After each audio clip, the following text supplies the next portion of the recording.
conference room has 47 people in it: regional directors, compliance officers, 3 people from the state environmental board, someone's legal team in Brooks Brothers suits taking notes like their billable hours depend on it. Pierce, my former supervisor, is 17 slides into a presentation about the company's new sustainability metrics when the revenue dashboard goes blank. Just blank, white screen, loading wheel, then nothing. Technical glitch, Pierce says, laughing it off. Give us 1 second. He clicks refresh. Nothing. The IT guy in the corner pulls out his laptop, tries to access the backend. I'm locked out, he says, his voice cracking. He's staring at his screen like it just betrayed him. Pierce's smile stays frozen. What do you mean you don't have credentials? His finger is hovering over the refresh button, like clicking it harder will somehow fix this. I mean, the host account changed. My admin access was revoked. Sometime last night, I think. The IT guy is scrolling frantically now, panic creeping into his movements. I can't get into the environmental reporting database, or the carbon offset tracker, or any of the revenue reconciliation files. Someone from the state board leans forward. Is this data we're required to submit in 9 days? She's got her pen down. Her arms are crossed. That's never a good sign. Pierce doesn't answer. He's staring at his phone now. Scrolling. His face is doing that thing where confidence turns into something that looks like motion sickness. The woman from legal clears her throat. Mr. Kensington, do we have a backup administrator? Her tone is the kind of sharp that comes right before someone starts taking notes for a lawsuit. We did, Pierce says quietly, still looking at his phone like it might have answers. When? Last week. He sets the phone down, his hand is shaking. And we didn't transfer permissions. She's leaning forward now and her pen is moving again. Pierce sets his phone down, his hand is actually shaking. We didn't think we needed to. The words come out flat, defeated. The man from the state environmental board stands up. He's got a tablet and a very particular expression that government regulators get when they've just realized you're wasting their time. Mr. Kensington, we came here today because your firm committed to demonstrating compliance readiness ahead of the August filing deadline. If you can't access your own data, he's packing up his tablet. That's definitely not a good sign. We can, Pierce interrupts, standing up too fast. His chair scrapes. This is just a temporary. Can you or can't you? The regulator stops packing. Waits. Silence. Pierce looks at the IT guy. The IT guy looks at his laptop screen like it might suddenly offer him salvation. It doesn't. We're working on it, Pierce finally says, and his voice has gone thin. That's not an answer. The regulator closes his tablet case with a snap. My name is Isabella, and this is exactly how we got here. Before we get into this, if you're new to Payback office, welcome. This is where we tell true stories about workplace revenge done the right way. No screaming matches. No burned bridges you'll regret later. Just patience, precision, and consequences that land exactly where they should. We're coming up on 7,000 subscribers, and every single one of you gets why these stories matter. If you're tired of watching bad managers get promoted while good people get crushed, hit subscribe. You're in the right place. I didn't grow up wanting to be the person companies depend on. I grew up in a house where my mom taught middle school science and my dad ran a small auto repair shop. Both of them had the same philosophy. If you're going to do something, understand how it actually works, not just the surface. The whole system. Mom could explain photosynthesis to 12-year-olds in a way that made them care about chloroplasts. Dad could hear an engine knock and tell you which cylinder was misfiring. I got both their brains. By 16, I was building databases for my dad's shop, customer tracking, inventory management, parts orders that auto-populated based on seasonal trends. Nothing fancy, just stuff that worked. By 23, I had a degree in information systems and 3 certifications most people don't bother with because they're boring and hard and take forever. I'm good at boring and hard. I'm very good at infrastructure that nobody sees until it stops working. I started at Garrison and Hale Environmental Consulting 5 years ago. They're mid-sized, about 400 employees. Clients in manufacturing, energy, logistics, anyone who needs to prove they're not poisoning the planet faster than legally allowed. When I got hired, their systems were hold together with duct tape bad. Carbon tracking data lived in Excel files named things like Final V3, use this 1XLSX. Revenue reconciliation was manual. Compliance reports were built by copying and pasting from 12 different sources, and someone always forgot to update the timestamp, so it looked like we were submitting month-old data. The woman who hired me, Janet, the COO at the time, she put it simply. "Isabella, we need someone who can make this not a nightmare," she said, sliding a stack of printed spreadsheets across her desk. The pages were covered in red pen marks and sticky notes. "Build us something clean, something we can actually trust when the EPA comes knocking." So I did. I built them a cloud-based environmental data platform from the ground up.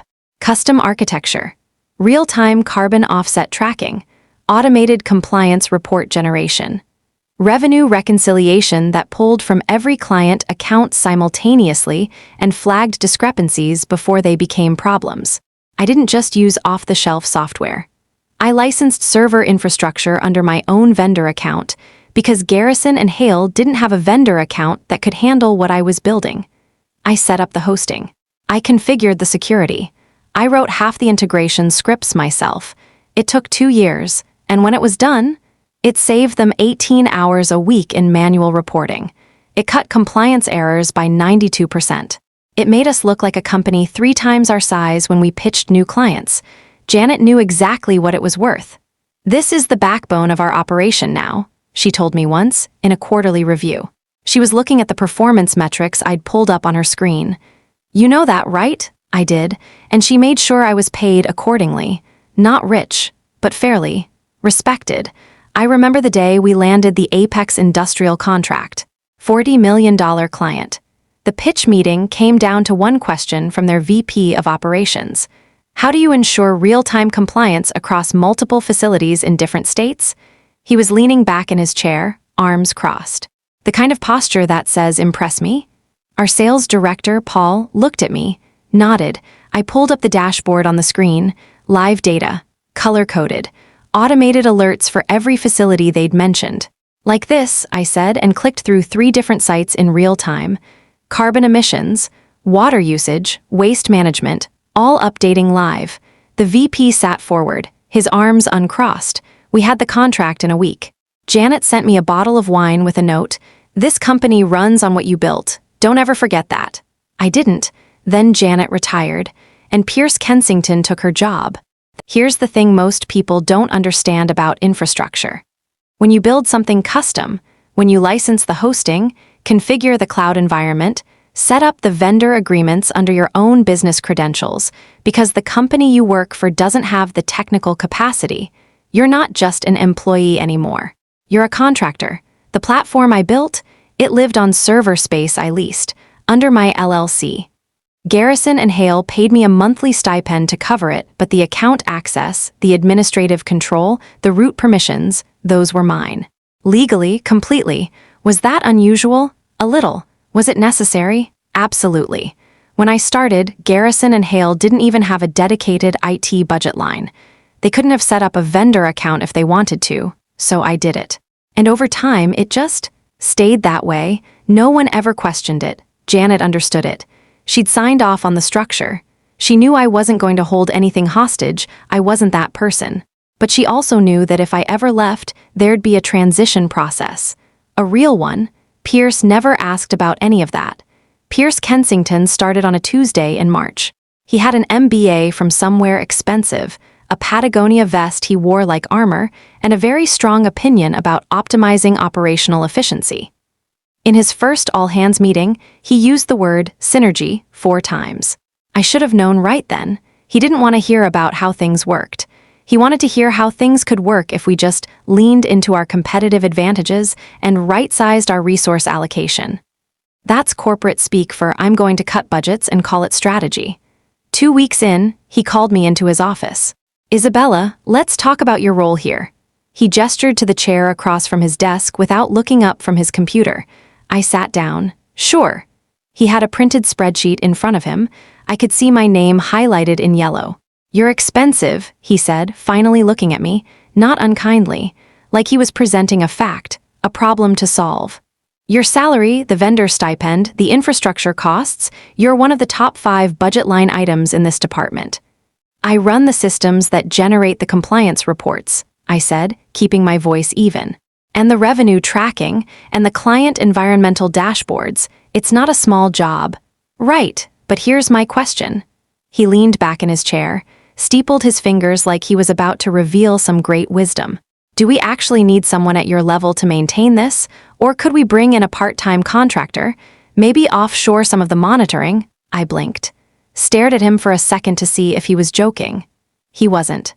You want to offshore the environmental compliance database? I said slowly. I'm just exploring options. He waved his hand dismissively, like this was all theoretical. Pierce, the data I manage is legally sensitive. It's tied to federal reporting requirements. I leaned forward slightly. You can't just hand that to someone in a different jurisdiction and hope it stays audit-ready. He smiled, the kind of smile that doesn't reach the eyes. I appreciate your perspective. Let me think on it. That smile told me everything I needed to know. I left that meeting with a knot in my stomach. That afternoon, I ran into Sarah from accounting in the hallway. She looked furious. Did Pierce talk to you yet? She asked, glancing around to make sure no one else was listening. About what? He's cutting the professional development budget, completely. She was gripping her coffee cup so hard her knuckles were white.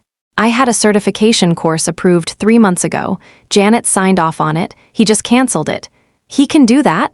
Apparently he can do whatever he wants. She shook her head, her voice bitter.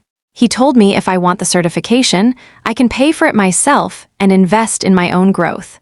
She said those last 4 words in a mocking tone, clearly imitating Pierce's corporate speak. That was April. By May, Pierce had cut the department's travel budget, switched us to cheaper coffee in the break room, and removed the annual merit increase program. We're moving to a performance-based bonus structure, he announced in a team meeting, clicking to a slide that showed a graph with arrows pointing up. You'll have the opportunity to earn more if you exceed targets.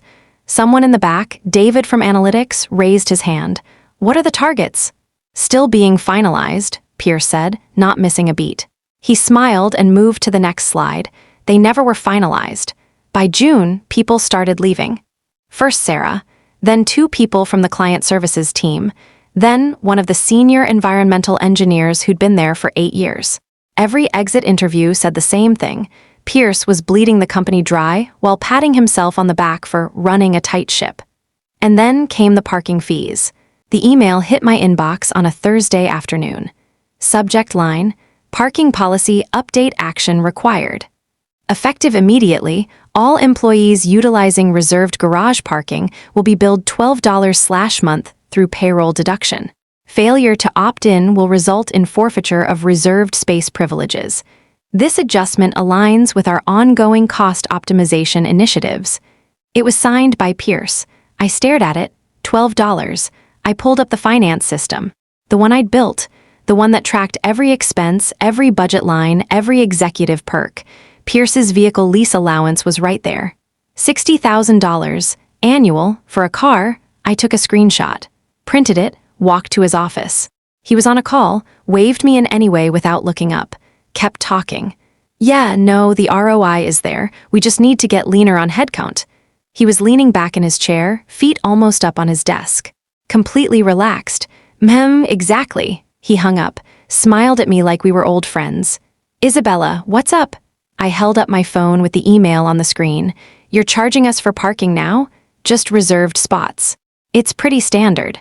He shrugged, like this was the most reasonable thing in the world. I put the printed screenshot on his desk, right on top of his keyboard so he couldn't ignore it. You just expensed a $60,000 car lease. His smile thinned, just slightly. That's a company vehicle, that's different. How? I crossed my arms, waited. It's a business development tool. Clients notice what you drive. He pushed the paper aside without really looking at it. It's about perception. And charging your staff $12 a month is about what? Operational sustainability. He said it like he'd practiced in front of a mirror. Smooth, corporate, empty. Isabella, I get that change is uncomfortable, but we're tightening up across the board. Everyone's contributing. Everyone except you? The smile disappeared completely. I don't appreciate your tone. His voice went cold. And I don't appreciate being nickel and dimed while you're expensing luxury vehicles. Isabella, if you have a problem with company policy, you can take it up with HR. He picked up his phone, started scrolling, dismissing me without actually telling me to leave. I'm taking it up with you, you made the policy. And the policy stands. He looked up. His eyes were hard now. Is there anything else? I stood there for a second. Really looked at him. He thought he'd won. He thought this was over. No, I said quietly. Nothing else. I walked out. 3 people were standing in the hallway. They'd heard every word through Pierce's half-open door. One of them, David, the senior analyst who'd asked about the bonus targets, nodded at me. That was overdue, he said quietly, respect in his voice. I went back to my desk, opened a blank document, and started typing my resignation letter. I didn't submit the letter right away. I sat on it for 2 days, not because I was reconsidering, because I wanted to make sure I was thinking clearly. Saturday morning, my dad called. You sound tired, he said. He always could tell. I'm fine. You're not fine. What's going on? He wasn't asking. He was telling me to talk. I told him, all of it. The budget cuts, the parking fees, the $60,000 car. Pierce's condescending smile. My dad was quiet for a moment. Then he said, do you remember when the Hendersons tried to leave without paying?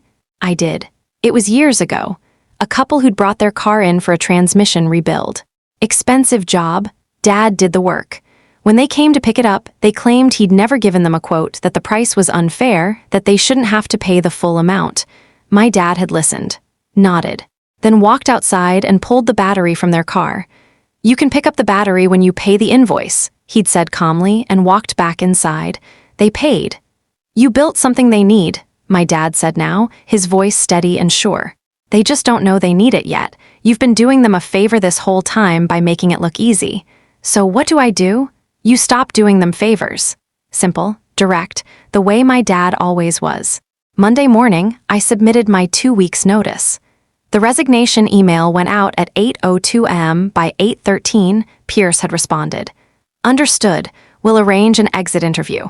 Please ensure all projects are documented before your departure. No, let's talk. No, what can we do? Just a checklist. HR reached out the next day. A woman named Kelly I'd worked with on onboarding 5 years ago. Isabella, I'm sorry to hear you're leaving. Is there anything we can do to change your mind? She sounded genuinely disappointed. Kelly was one of the good ones. No, I said. But thank you. Can I ask what prompted this? Her tone was careful, professional, but I could hear the real question underneath. I kept it professional. I don't think my work is valued here anymore. I'd rather go somewhere it is, she sighed, a long, tired sound. For what it's worth, a lot of people feel that way right now. You're the 4th person this month. I know, Pierce is going to regret this. She said it quietly, like she was talking to herself more than me. Maybe, she paused, then her voice dropped even lower. Isabella, between you and me, what happens to the environmental platform when you leave? That depends on whether Pierce sets up a transition plan. I kept my voice neutral. And if he doesn't, then they'll have a problem. I didn't elaborate, didn't need to. The rest of that week was strange. People kept stopping by my desk, asking if I was really leaving, asking where I was going. I didn't have an answer to the second question yet, but I knew I wasn't staying. On Wednesday, the IT guy came by, young kid, maybe 26. He looked nervous. Hey, so, Pierce wants me to take over the environmental platform, he said, fidgeting with his badge lanyard. Can you walk me through the admin access? Sure, I said, turning to face him. Do you have vendor credentials for the hosting service? He blinked, confusion spreading across his face. I thought it was hosted through the company account. No, it's through my vendor LLC, I explained calmly. Garrison and Hale pays me a stipend, but the infrastructure is licensed under my business. Oh, he looked even more confused now, lost. So, how do I access it? You don't, not unless I grant you permissions. And, will you? He was gripping his lanyard tighter now, starting to realize this was a bigger problem than Pierce had made it sound. I looked at him. He was a good guy. This wasn't his fault. That's a conversation Pierce needs to have with me, I said gently. Directly, he nodded slowly. He's not going to like that. There was worry in his voice. Probably not. Should I tell him? He looked like he really didn't want to be the messenger. You should definitely tell him, I gave him a small, reassuring smile. He left. I waited. An hour passed. Then, too, my phone didn't ring. I checked my email. Nothing from Pierce. He genuinely thought this was going to resolve itself. Thursday came and went. My second to last day. Still nothing. Friday, my last day, I came in at 9. There was a card on my desk. One of those generic, sorry to see you go cards from the drugstore. 7 people had signed it. Pierce hadn't. At 3:00 p.m., Kelly came by with my exit paperwork. "You're sure about this?" she asked, setting the folder down but not letting go of it yet. "Completely. What are you going to do?" She was looking at me with something like concern, like she was losing a friend, not just processing an employee exit. "Consulting, I think. I've been getting inquiries." That was true. I'd updated my LinkedIn profile the day I gave notice. 3 companies had reached out already. Turns out people who can build compliance infrastructure are in demand. Kelly handed me the folder. "You'll get your last paycheck next Friday, and I'm supposed to collect your badge and laptop." I gave her the laptop, the badge, the phone, already wiped and in my drawer. I handed it over. She picked it up, paused, looked at me with sad eyes. "For what it's worth, Isabella, you deserved better than this." Her voice was soft, genuine. "I know." I walked out at 4:47 p.m. No exit interview, no handshake with Pierce, no farewell lunch. I just left. And that night at 11:38 p.m., I logged into the vendor dashboard and revoked all active administrative credentials except my own. I didn't delete anything. I didn't destroy data. I didn't sabotage a single file. I just took back control of the infrastructure I owned. Then I closed my laptop and went to bed. The following Thursday, Garrison and Hale had their quarterly eco-compliance assembly. The big one: state environmental regulators, potential clients, internal leadership. The whole dog and pony show Pierce had been prepping for weeks. I wasn't there, but the IT guy called me at 10:23 a.m. "Isabella, please pick up, please." His voice was panicked, breathless. "We're in the middle of the compliance presentation and everything's down. I can't access any of the environmental data. Pierce is losing his mind. The state board is here. Please call me back." I didn't answer. I was at a coffee shop, actually, meeting with one of those LinkedIn inquiries. A VP from a renewable energy firm who wanted to talk about building them a carbon tracking system. My phone buzzed again. Another voicemail. I ignored it. The VP, Catherine, noticed. She raised an eyebrow, amused. "You're popular today." "Former employer," I said, setting my phone face down on the table. "They're having some technical difficulties." "Not your problem anymore?" She was smiling slightly. "Not unless they want to pay me." I smiled back. She laughed. "I like your style." We finished the meeting. She offered me a contract on the spot. $75,000 for 6 months of work. I said yes. When I got to my car, I had 6 missed calls, 3 from the IT guy, 2 from a number I didn't recognize, 1 from Pierce. There were 4 voicemails. I played Pierce's first. "Isabella. It's Pierce Kensington." There was noise in the background. Voices. Someone was arguing. Look, we have a situation. The compliance platform isn't responding and I'm told you control the hosting account. I need you to call me back immediately. This is extremely urgent." His voice was tight, stressed. None of the smooth corporate confidence left. I deleted it. The next voicemail was from a woman I didn't know. "Miss Isabella, this is Diane Cho from Garrison and Hale's executive team." Her voice was professional, controlled, but urgent. "We're currently in a rather critical situation regarding data access, and we understand you may be able to assist. Please contact me at your earliest convenience." Polite, professional, desperate. I deleted that one too. The third was Pierce again. "Isabella, I don't know if you're getting these messages, but we have state regulators in the building and we cannot access the compliance database." His voice had an edge now. Anger creeping in. "I need you to restore access immediately. Call me back." Not a request anymore. A demand. Deleted. The 4th voicemail was the IT guy. "Isabella, I know you don't owe us anything." "I know that." He sounded like he was going to cry. Like he'd been yelled at, probably by Pierce. "But Pierce is about to have a breakdown and the regulators are threatening to leave, and if we don't submit compliance data by next week, we could lose our certification and please. If you can help, please call back." I felt bad for him, but not bad enough to work for free. I texted him back, kept it simple. I'm happy to discuss a consulting contract. My rate is $300/hour with a 10-hour minimum retainer. Have Pierce's office reach out if he'd like to proceed. 3 minutes later, my phone rang. Pierce. I let it ring twice before I answered. Hello, I kept my voice neutral, professional. What the hell are you doing? His voice was shaking, actually shaking with rage. Hi, Pierce, how's the presentation going? I asked pleasantly. You locked us out. You locked us out of our own system. He was practically spitting the words. It's not your system, I said calmly, still using that pleasant tone. It's mine. The infrastructure is licensed through my vendor account. It always has been. You would have known that if you'd asked. This is sabotage. He said it like he was building a legal case, like that word had power. It's a contract dispute, I corrected, my voice still perfectly calm. I'm no longer an employee, so the access agreement we had is void. If you'd like to restore access, we can negotiate a new contract. We're in the middle of a presentation, with state regulators. He was shouting now. I could picture his face turning red. I know, sounds stressful.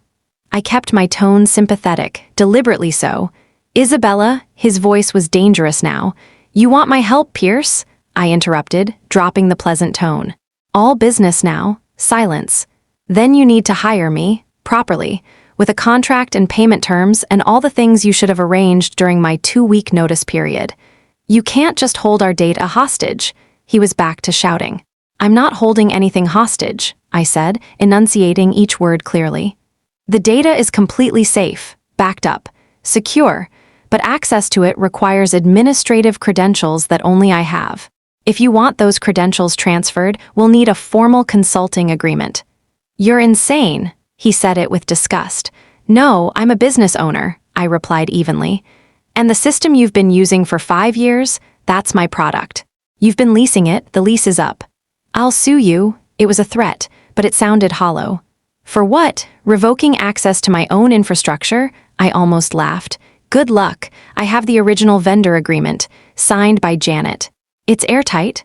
I could hear voices in the background getting louder. Someone was saying, told us this data was ready, we've been here for 40 minutes. Someone else said, this is completely unacceptable. Pierce's voice came back. Quieter now. Defeated, what do you want? I already told you, $300 an hour, 10-hour minimum retainer, paid up front. I kept it simple. Clear. That's $3,000.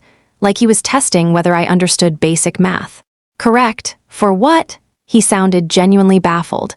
For me to restore access today and provide emergency support until you find a permanent solution. That's extortion. Back to the accusations. That's my rate, I said patiently, like I was explaining something to a child. You want someone cheaper, feel free to call around, but I don't think you have time for that. More voices in the background, louder now. A woman's voice cut through. Mr. Kensington, we need a resolution in the next 5 minutes or we're leaving. Then a new voice came on the line. A woman, calm, controlled, in charge. Miss Isabella, this is Diane Cho. I'm the interim CFO. She sounded like someone who was used to cleaning up other people's messes. Pierce has stepped out for a moment. I could imagine Pierce being physically removed from his own crisis. Hi, Diane. I kept my tone respectful. She wasn't the problem. Let me be direct. What will it take to get this system operational in the next hour? No games, no threats, just business. A contract, payment. And an apology would be nice, but I won't hold my breath. I matched her directness. She almost laughed. A small sound, quickly stifled. What are your full terms? $300 per hour, 10-hour minimum to start. If you want a longer-term transition, we can negotiate that separately. But for today, I need payment confirmation before I restore access. Can you send me your vendor information? She was all business now. I can send you an invoice right now, pay it, and I'll have you up and running in 20 minutes. Hold on. I heard muffled conversation. She'd covered the phone with her hand. When she came back, send the invoice to this email address. I'll have accounting expedite payment. She gave me the email. I typed it into my phone. Done, I said. You'll have it in 2 minutes. And you'll restore access as soon as we pay? She wanted confirmation, a verbal contract. Immediately, thank you. She sounded genuinely grateful, then hung up. I pulled over to the side of the road, opened my laptop, generated an invoice for $3,000, sent it. 17 minutes later, I got a payment confirmation. I logged into the vendor dashboard and restored admin access. Then I called the IT guy. "You're back online," I said when he answered. "Oh my God, thank you. Thank you so much." He was almost crying with relief. "Don't thank me. Thank Diane, she's the one who paid. He's not handling this well." The IT guy lowered his voice like Pierce might hear him. "That's not my problem," I said, not unkindly. "I know, thanks, Isabella." He hung up quickly. I smiled, started my car, and drove home. That weekend was quiet. I didn't gloat. I didn't post anything on social media. I didn't tell anyone except my mom, who laughed so hard she had to sit down. They really thought they could just not pay you. She was wiping her eyes, still chuckling. They thought I was replaceable. "Baby, you built the whole thing?" She shook her head, still smiling. "Yep." Sunday night, I got an email from Diane. "Miss Isabella, thank you for your rapid response on Thursday. We'd like to discuss bringing you on for a longer consulting engagement to facilitate a proper transition. Are you available to meet Monday morning?" I wrote back. "I'm available at 9 a.m. My standard rate is $300/hour. For a multi-month engagement, I require a contract with defined scope and payment terms." She replied in 10 minutes. "Understood. See you at 9. Monday morning, I walked into Garrison and Hale's office at 8:57 a.m. Kelly met me in the lobby. She looked tired, dark circles under her eyes. "Thanks for coming in." She managed a small smile. "Of course." She led me to a conference room. Pierce was there, so was Diane, and a man in his 50s with a briefcase that looked like it cost more than my car, outside counsel. Pierce didn't make eye contact. He was staring at the table like it had personally offended him. Diane stood and shook my hand firmly. "Isabella, thank you for meeting with us." "Happy to," I shook back, matching her grip. The lawyer started. "Miss Isabella, I'm Charles Brennan, outside counsel for Garrison and Hale." He opened his briefcase, pulled out a legal pad. "We'd like to discuss the current situation regarding the environmental data platform." "Sure." I sat down. Relaxed, I had all the leverage here. "It's our understanding that you control the hosting infrastructure." He had a pen poised over the legal pad. "That's correct. And that you've revoked access for current employees." He was taking notes now. "Also correct. Can you explain the legal basis for that action?" He looked up, studying me. I slid a folder across the table. I'd prepared it over the weekend. Tab divided, professional. I brought copies of the original vendor agreement I signed with Janet Forrester in 2019. It clearly states that the infrastructure is licensed through my LLC, Emerson Data Solutions, and that Garrison and Hale is leasing access in exchange for the monthly stipend. When my employment ended, so did the lease. Brennan opened the folder, read for 30 seconds. His eyebrows went up slightly. "This was never updated?" He looked genuinely surprised. "No," he looked at Pierce. His expression was the lawyer equivalent of "You've got to be kidding me." "Did you know about this arrangement?" His tone was sharp, accusatory. Pierce's jaw tightened. He still wasn't looking at anyone. "I was never informed." "It's in the finance files," I said calmly, addressing Brennan, not Pierce. "Under vendor services, I've been invoicing the same way for 5 years, every month, same line item." Diane leaned forward. "Why didn't this come up during your exit process?" She wasn't angry, just genuinely trying to understand where the process broke down. "Pierce never asked," I said simply. "The IT department was told to take over, but no one ever contacted me about transferring credentials or setting up a new hosting account." Brennan closed the folder, looked at Diane, then at me. He was calculating something. "What are you proposing?" He set down his pen, ready to negotiate. "A 3-month consulting contract, $50,000. During that time, I'll train a replacement administrator, transfer all credentials, help you set up your own vendor account, and ensure full operational continuity. After 3 months, you'll own the admin access outright, and I'll be completely out of the picture." Pierce finally spoke. His head snapped up. $50,000? He said it like I'd asked for a kidney. I turned to look at him directly for the first time since I'd entered the room. "You were paying me $72,000 a year as an employee, plus the vendor stipend. This is a bargain." I kept my voice level. "Factual. This is extortion. He was gripping the arms of his chair. No, I said, still calm. Extortion is illegal. This is freelancing. You need a service. I'm offering to provide it. At market rate? Market rate for holding our data hostage. His voice was bitter. Angry, Diane held up a hand. Pierce, can I speak with you outside? It wasn't a question. It was an order. They left. Brennan stayed, so did Kelly.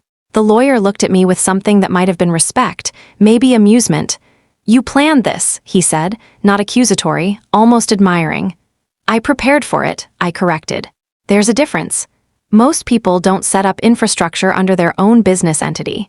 He was studying me like I was an interesting case study. Most companies have IT departments that can handle vendor relationships. When I started here, they didn't, so I filled the gap, and no one ever changed the arrangement. Did you ever suggest changing it? He was testing me now, looking for liability. I mentioned it to Janet once. She said if it wasn't broken, don't fix it. I shrugged. She trusted me. And Pierce? He already knew the answer. Pierce never asked how anything worked. He just assumed it would keep working. I let that hang in the air. Kelly made a small sound, almost a laugh, quickly covered it with a cough. 5 minutes later, they came back. Diane sat down, composed. Pierce stayed standing near the door, his arms crossed defensively. We accept your terms, Diane said, looking me in the eye.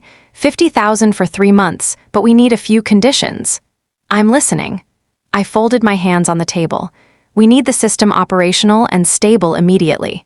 We need weekly progress reports, and we need a backup administrator trained within the first month in case anything happens to you. She was counting on her fingers, organized, professional. Done, I said without hesitation. Anything else? Yes, she glanced at Pierce. We need you to sign an NDA regarding the circumstances of your departure and this agreement. So Pierce doesn't look bad? I said it flatly. Let the implications sit there. She didn't answer. Didn't need to. I thought about it for exactly 3 seconds. I'll sign an NDA on the consulting work itself, but I'm not signing anything that prevents me from giving an honest reference about my employment here if someone asks. That's fair, Diane said immediately, before Pierce could object. Pierce made a sound, like he'd been punched. That's not Pierce. Diane's voice was sharp, final. She turned to look at him fully. This is the deal. Take it or spend 6 months rebuilding everything from scratch. He shut up. His face was red. Brennan pulled out a contract from his briefcase. I'll have this drafted by end of day. Can you start tomorrow? I can start today, I said, leaning back in my chair. But I need the contract signed and the first payment processed before I begin training anyone. Agreed. He nodded, making a note. We shook hands. I looked at Pierce one last time. He was staring at the wall, his jaw clenched so tight I thought he might break a tooth. Anything you want to add? I asked him, keeping my voice pleasant. He didn't respond, didn't even look at me. Great, I said, standing up. Looking forward to working with you all. The contract was signed by 3 p.m. that afternoon. Payment hit my account the next morning. I showed up Wednesday and started training. The IT guy almost cried with relief when I walked in. I thought I was going to get fired, he said, meeting me at the door to the server room. He looked like he hadn't slept. You didn't do anything wrong. I set my laptop bag down. I know, but Pierce was acting like it was my fault. His hands were shaking slightly as he unlocked the door. Pierce acts like everything is someone else's fault. I gave him a reassuring smile. Yeah, he laughed weakly, some of the tension leaving his shoulders. I'm starting to notice that. Over the next 3 months, I trained him and 2 other IT staffers on every component of the system. I documented everything, every script, every integration, every security protocol. I helped them set up a proper company vendor account with detailed instructions. I transferred the hosting license with full documentation. I did the job right, because that's who I am. Pierce barely spoke to me the entire time. He'd pass me in the hallway and look the other way, his jaw tight. In meetings, he'd address everyone except me, his eyes sliding past me like I wasn't there. When I sent him progress reports, he wouldn't respond. Diane would, usually within an hour. Fine by me. The rest of the staff, though, they were different. David from Analytics brought me coffee one morning. Set it on my desk with a knowing smile. I heard what happened, he said quietly, glancing around to make sure no one was listening. With the compliance meeting. Yeah, everyone heard. Pierce tried to blame it, but Diane shut him down in front of the whole executive team. He was grinning now. Word is she told the board exactly what happened. That you'd left, he didn't transition anything, and the whole thing almost cost us our environmental certification. Interesting. I took a sip of the coffee. Perfect, the way I liked it. It gets better. Apparently 3 board members asked why he approved a $60,000 car allowance for himself, but didn't have budget to retain critical infrastructure staff. David was clearly enjoying this. I smiled. How'd he answer that? He didn't. He just said he'd misjudged the situation. David made air quotes, his voice dripping with sarcasm. That's one way to put it. Sarah from accounting stopped by my desk a week later. She looked different, happier. I'm putting in my notice, she said, barely containing her excitement. Where are you going? I was genuinely happy for her. Competitor, 20% raise. And they're paying for my certification. She was practically glowing. Good for you. Thanks. She paused, leaning against my desk. You know what the best part is? Pierce asked me to stay. Offered me a performance bonus if I committed to another year. What'd you say? I already knew. I could see it in her face. I asked if the bonus was guaranteed or theoretical. He said it depended on departmental targets. She grinned triumphantly. So I said no thanks. He looked so confused, like he couldn't understand why I wouldn't trust him. By the end of my 3 months, 7 more people had left. The brain drain was real, and Pierce was drowning. When my contract ended, Garrison and Hale offered to bring me back full-time. The offer came from Diane, not Pierce. We met in her office. She'd taken over the COO suite. We'd love to have you permanently, she said, her hands folded on her desk. Professional but warm, name your price. I appreciated that, but I said no. I've got 3 other clients now, I told her honestly. All of them paying better, all of them treating me like the expert I am. I'm not interested in coming back. She nodded slowly, understanding. I understand. For what it's worth, I'm sorry about how this went down. It's not your fault, and I meant it. It's my company now, so it kind of is. She smiled ruefully. Pierce is being transitioned out, by the way. Really? I tried to keep the satisfaction out of my voice. The board lost confidence after the compliance incident, and the staff turnover numbers. She pulled up something on her computer. And the $60,000 car thing didn't help. Turns out the board didn't actually approve that. He'd categorized it under business development without specifics. Interesting. He'll be gone by the end of the quarter. We're calling it a mutual separation. Her tone made it clear it was anything but mutual. Good luck finding his replacement. Actually, Diane said, leaning back in her chair, I'm taking the COO role permanently. We're bringing in someone with actual operational experience to run this department. Someone who understands that infrastructure matters. Sounds like a good plan. We shook hands. I walked out of that building for the last time feeling lighter than I had in months. A year later, I'm running my own consulting firm full-time. I've got 6 employees, 12 active clients. Revenue that makes my old salary look like pocket change. I built something real. And I did it because Pierce Kensington thought I was a line item he could cut to make his budget look better. He never asked what I did. He never asked how the system worked. He never asked what would happen if I left. He just assumed someone else could figure it out. That's the mistake a lot of managers make. They see people who do quiet, technical, foundational work and think they're replaceable because that work is invisible. But invisible doesn't mean unimportant. It means you don't notice it until it's gone. I didn't destroy anything. I didn't sabotage anyone. I didn't break a single rule. I just stopped giving away something valuable for free. The infrastructure I built was mine, legally, ethically, completely. And when Pierce tried to take it for granted, the consequences taught him a lesson I couldn't have. Here's what I wish someone had told me earlier in my career. You don't have to be loud to have leverage. You don't have to make threats. You just have to know what you're worth. And be willing to walk away if someone else doesn't. Pierce saw me as a cost. My clients see me as an asset. That's the difference between a bad manager and a good one. And that difference, it cost Pierce his job, cost Garrison and Hale 7 figures in turnover and lost productivity, and cost them their reputation with the State Environmental Board. All because he wouldn't spend $3,000 to keep me around for one emergency. The math on that is pretty simple. But then again, Pierce never was good at math. He was good at spreadsheets, at buzzwords, at making cuts that looked good on paper. He just wasn't good at understanding what actually made the company run. And that's the thing about infrastructure. It's invisible until it isn't. It's replaceable until you try. And the people who build it, we're expensive for a reason. If this story made you feel something, hit that subscribe button. We're building something here at Payback Office, and every single one of you is part of it. Drop a comment and tell me. Have you ever been the person holding the keys to something critical? What happened when people realized it? Did they try to lowball you? Did they learn their lesson? I read every single one, and some of your stories might end up in future episodes. I'm Isabella, and I'll see you in the next one.